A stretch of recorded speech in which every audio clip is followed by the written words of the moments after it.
ന്യൂസിലാൻഡിനെതിരായ രണ്ടാം ഏകദിനത്തിലും പാകിസ്ഥാന് തോൽവി. പരിചയസമ്പന്നരായ താരങ്ങളില്ലാത്ത ന്യൂസിലാൻഡ് ടീമിനോടാണ് പാകിസ്ഥാൻ ദയനീയമായ തോൽവി ഏറ്റുവാങ്ങിയിരിക്കുന്നത്. ന്യൂസിലാൻഡിനെതിരായ രണ്ടാം ഏകദിനത്തിൽ 84 റൺസിനാണ് പാകിസ്ഥാൻ തോറ്റത്. ഇതോടെ 3 ഏകദിന മത്സരങ്ങളുടെ പരമ്പരയിൽ ആദ്യ 2 മത്സരങ്ങൾ തോൽവിയറിഞ്ഞ പാകിസ്ഥാന് പരമ്പര നഷ്ടമായി. ടോസ് നഷ്ടപ്പെട്ട് ബാറ്റിംഗിനിറങ്ങിയ ന്യൂസിലാൻഡ് നിശ്ചിത 50 ഓവറിൽ ഉയർത്തിയ 292 റൺസ് വിജയലക്ഷ്യം പാകിസ്ഥാന് മറികടക്കാനായില്ല.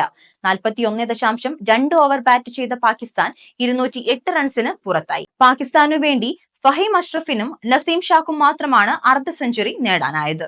മത്സരത്തിന്റെ തുടക്കത്തിൽ തന്നെ പാകിസ്ഥാന് 3 വിക്കറ്റുകൾ നഷ്ടമായിരുന്നു. ഓപ്പണിംഗ് ബാറ്റർ അബ്ദുള്ള ഷഫീഖ്, ബാബർ അസം, ഇമാം ഉൽ ഹഖ് എന്നിവരുടെ വിക്കറ്റാണ് നഷ്ടമായത്. പിന്നാലെ ക്രീസിലെത്തിയ സൽമാൻ അലി ആഖിയെയും നായകൻ മുഹമ്മദ് റിസ്വാനെയും ബെൻ സിയസ് മടക്കിയതോടെ പാകിസ്ഥാൻ പ്രതിരോധത്തിലായി. പിന്നീട് ഫഹീം അഷ്റഫും നസീം ഷായും ചേർന്ന് ടീമിനെ കരകയറ്റാൻ ശ്രമിച്ചെങ്കിലും ന്യൂസിലാൻഡ് ഉയർത്തിയ വിജയലക്ഷ്യം മറികടക്കാനായില്ല. 41.2 ഓവറിൽ പുറത്താവുകയായിരുന്നു. ആദ്യം ബാറ്റിംഗിനിറങ്ങിയ ന്യൂസിലാൻഡിനു വേണ്ടി തകർപ്പൻ പ്രകടനം പുറത്തെടുത്ത് മിച്ചൽ ഹേയാണ് ടീമിനെ മികച്ച സ്കോറിലെത്തിച്ചത്. 78 പന്തിൽ നിന്നും 7 സിക്സറുകളും 7 ബൗണ്ടറികളും അടക്കം 99 റൺസ് അടങ്ങുന്നതായിരുന്നു മിച്ചൽ ഹേയുടെ ഇന്നിംഗ്സ്.